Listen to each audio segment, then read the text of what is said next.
आज आपका स्वागत है travel and study with me में। आज रेलवे एसपीटी का पेज नंबर 54 करने वाले हैं हम लोग, पेज नंबर 54। चलिए चलते हैं पहले क्वेश्चन की तरफ। बताइए कि रानी लक्ष्मीबाई ने अपना अंतिम युद्ध किसके साथ लड़ा था? रानी लक्ष्मीबाई ने अपना अंतिम युद्ध किसके साथ लड़ा था? रानी लक्ष्मीबाई ने अपना अंतिम युद्ध हीरोज के साथ लड़ा था। हीरोज के साथ लड़ा था। आपको पता होगा ये झांसी की रानी थी और झांसी के जो दमन करता थे वो हीरोज थे। अगला क्वेश्चन आपके स्क्रीन पे ये है, बताना है आपको कि वासुवदता किसकी कृति है? वासुवदता किसकी कृति है बताना है। वासुवदता किसकी कृति है? वासुवदता किसकी कृति है? वासुवदता सुबंधु की कृति है। सुबंधु की कृति है। वासुवदता किसकी कृति है? सुबंधु की कृति है। अगला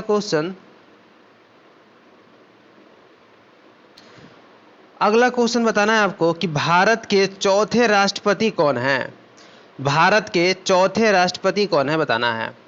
भारत के चौथे राष्ट्रपति वीवी गिरी हैं। भारत के चौथे राष्ट्रपति वीवी गिरी हैं। और आपको मैं बताना चाहूँ कि चौथे राष्ट्रपति वीवी गिरी का शासनकाल क्या था, तो 1969 से 1974 तक इनका शासनकाल था। 69 से 74 तक इनका शासनकाल था।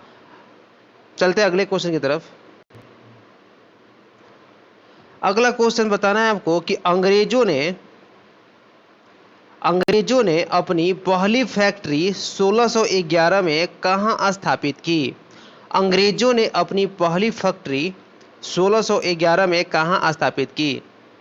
अंग्रेजों ने अपनी पहली फैक्ट्री 1611 में मसूलीपट्टनम में स्थापित की थी। मसूलीपट्टनम में स्थापित की थी। और आपको पता होगा कि 1613 में सूरत में स्थापित किया गया था, लेकिन 1611 में सबसे पहली फैक्ट्री मसूलीपट्टनम में स्थापित किया था अंग्रेजों द्वारा। अगले क्वेश्चन की तरफ चलते हैं।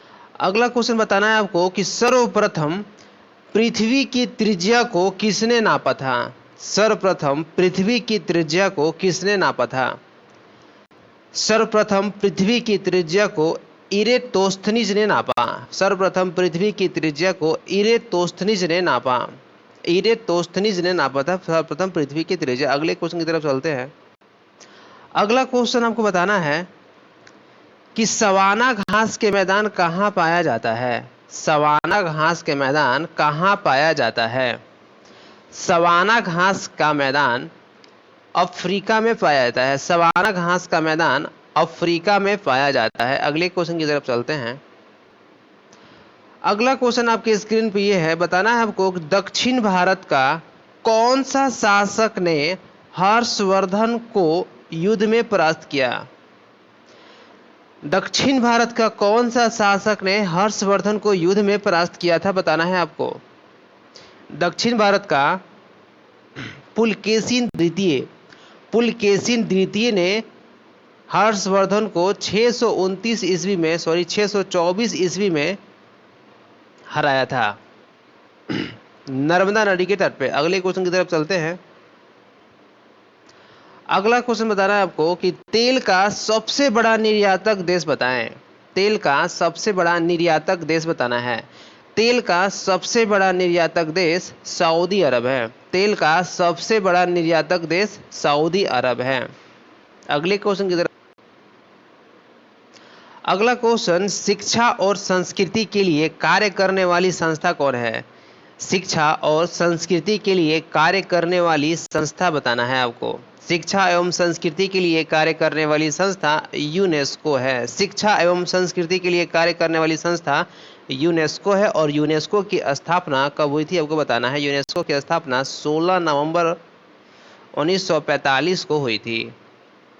और इसका मुख्यालय कहाँ है? इसका मुख्यालय पेरिस, फ्रांस में स्थित है। अगले क्वेश्चन की तरफ चलते हैं। अगला क्वेश्चन बताइए कि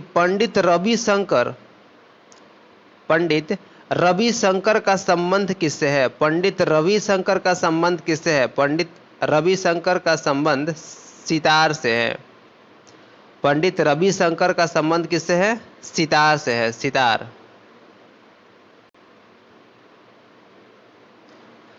अगला क्वेश्चन, ल्यूकेमिया किसे कहते हैं? ल्यूकेमिया किसे कहते हैं? ल्यूकेमिया किसे कहते हैं बताना आपको।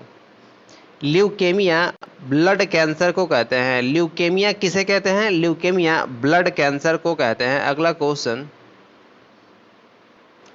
अगला क्वेश्चन बताना आपको कि साकेत के रचयिता कौन है? साकेत के रचयिता कौन है? साकेत के रचयिता मैथिली शरण गुप्त हैं।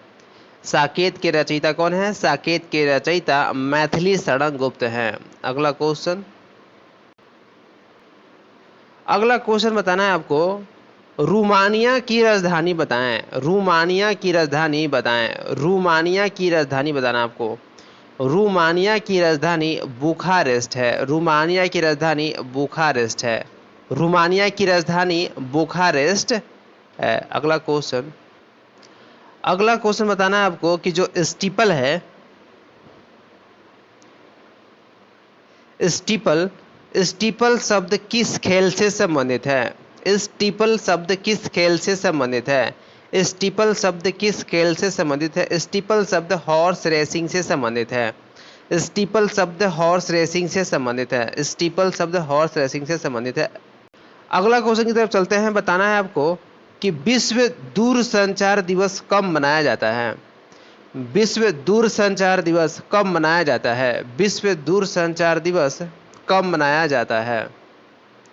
विश्व दूरसंचार दिवस 17 मई को मनाया जाता है। विश्व दूरसंचार दिवस 17 मई को मनाया जाता है। अगला क्वेश्चन, अगला क्वेश्चन बताना आपको कि विश्व के प्रथम अंतरिक्ष पर्यटक कौन थे? विश्व के प्रथम अंतरिक्ष पर्यटक कौन थे? विश्व के प्रथम अंतरिक्ष पर्यटक कौन थे? विश्व के प्रथम अंतरिक्ष पर्यटक डेनिस टिटो थे। विश्व के प्रथम अंतरिक्ष पर्यटक डेनिस टिटो थे। विश्व के प्रथम अंतरिक्ष पर्यटक डेनिस टिटो थे। अगला क्वेश्चन, अगला क्वेश्चन बताना है आपको, डेनिस टिटो अमेरिकन थे। अगला क्वेश्चन, सती प्रथा को रोकने पर, सती प्रथा को रोक 1829 ईस्वी में किसने लिया? सती प्रथा पर रोक 1829 ईस्वी में किसने लिया? सती प्रथा पर रोक 1829 ईस्वी में लॉर्ड विलियम बेंटिक ने लिया। लॉर्ड विलियम बेंटिक ने लिया। लॉर्ड विलियम बेंटिक ने लिया। लॉर्ड विलियम बेंटिक ने लिया था। अगला क्वेश्चन की तरफ चलते हैं। अगला क्वेश्चन बताना आपको कि गोल घर का निर्माण कब किया गया? गोल घर का निर्माण कब किया गया? गोल घर का निर्माण कब किया गया? गोल घर का निर्माण 1786 ईस्वी में लॉर्ड कॉर्नवालिस के शासनकाल में किया गया था और गोल घर का जो वास्तुकार था वो जॉर्ज गास्टिंग था और इसका निर्माण इसलिए किया गया था ताकि इसमें एक बार में 1,40,00,000 टन अनाज रखा जा सके। 1,40,000 टन अनाज रखा जा सके, इसीलिए इसका निर्माण किया गया था। अगला क्वेश्चन, अगला क्वेश्चन, चीन का राष्ट्रीय खेल कौन सा है? चीन का राष्ट्रीय खेल बताना आपको। चीन का राष्ट्रीय खेल कौन सा है? चीन का जो राष्ट्रीय खेल है वो टेबल टेनिस है। चीन का राष्ट्रीय खेल कौन है? चीन का राष्ट्रीय खेल कौन है?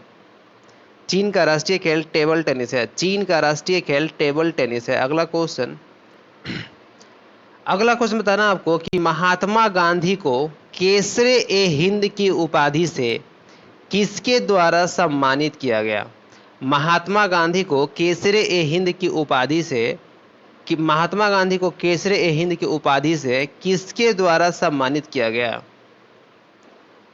महात्मा गांधी को केसरे हिंद की उपाधि से किसके द्वारा सम्मानित किया गया? इसका सही आंसर लॉर्ड रिपन हो जाएगा। Lord Ripon, Lord Ripon. अगला क्वेश्चन, अगला क्वेश्चन बताना है आपको कि संयुक्त राष्ट्र संघ के स्थापना के समय इसके सदस्य की संख्या कितनी थी? संयुक्त राष्ट्र संघ के स्थापना के समय इसके सदस्यों की संख्या कितनी थी?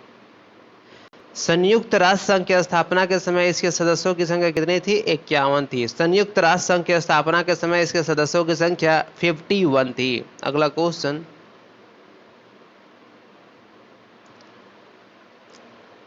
अगला क्वेश्चन बताना है कि एलिस इन वंडरलैंड के रचनाकार कौन है। एलिस इन वंडरलैंड के रचनाकार कौन है। एलिस इन वंडरलैंड के रचनाकार कौन है। Lewis Carroll. Alice in Wonderland, Alice in Wonderland के रचनाकार कौन है। वंडरलैंड के रचनाकार कौन है। Lewis Carroll. अगला क्वेश्चन, पृथ्वी सम्मेलन का आयोजन 1992 में किया गया था, बताना है आपको कहाँ किया गया। पृथ्वी सम्मेलन का, प्रथम पृथ्वी सम्मेलन का आयोजन 1992 में कहाँ किया गया। रियो डी जेनेरियो में किया गया। प्रथम पृथ्वी सम्मेलन 1992 में रियो डी जेनेरियो में किया गया, जिसमें लगभग 172 देशों ने भाग लिया था और यह पर्यावरण के मुद्दे पे, पर्यावरण को रोकने के लिए ये किया गया था। अगला क्वेश्चन,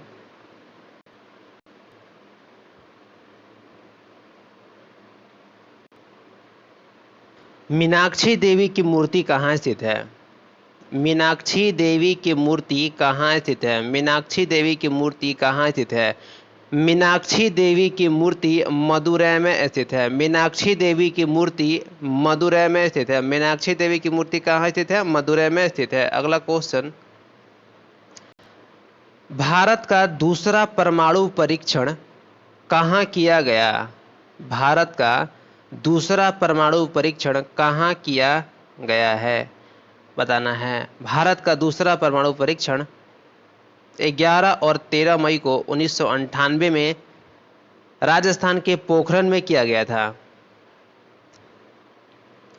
अगला क्वेश्चन, बकरी का जीवन काल कितना होता है, ये बताना आपको। कितना, बकरी का जीवन काल कितना होता है। बकरी का जो जीवन काल है वो आपको 17 वर्ष है। बकरी का जीवन काल 17 वर्ष तक होता है। बकरी का जीवन काल 17 वर्ष तक होता है। अगला क्वेश्चन, राजा अशोक का उत्तराधिकारी बताएं। राजा अशोक का उत्तराधिकारी बताना है आपको। राजा अशोक का उत्तराधिकारी कुणाल है। कुणाल। राजा अशोक का उत्तराधिकारी कुणाल है। राजा अशोक का उत्तराधिकारी कुणाल है। अगला क्वेश्चन, परिवार नियोजन कार्यक्रम, परिवार नियोजन कार्यक्रम कब शुरू हुआ। परिवार नियोजन कार्यक्रम 1992 में शुरू हुआ है। अगला क्वेश्चन,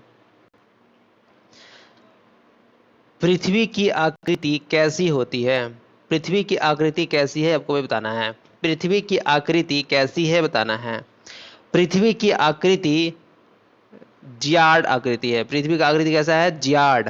पृथ्वी की आकृति कैसा है। जियाड है। पृथ्वी की आकृति कैसी है। जियाड है। अगला क्वेश्चन,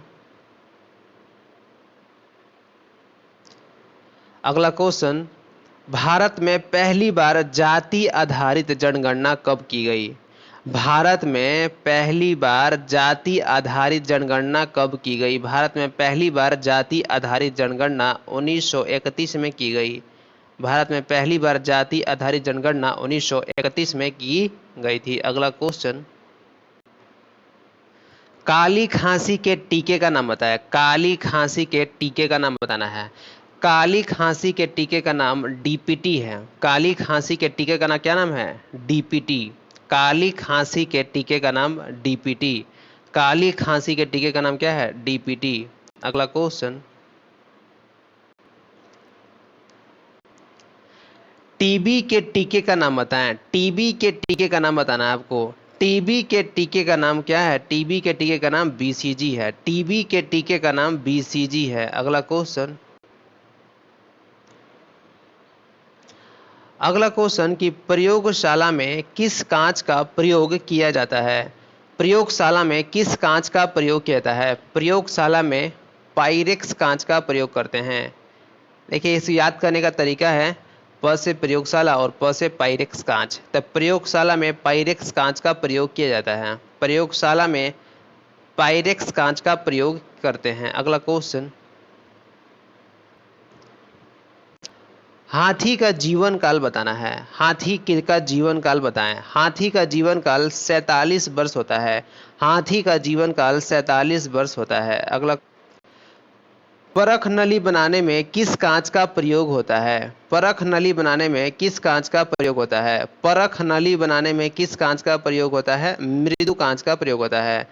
परख नली बनाने में मृदु कांच का प्रयोग होता है। परख नली बनाने में मृदु कांच का प्रयोग होता है।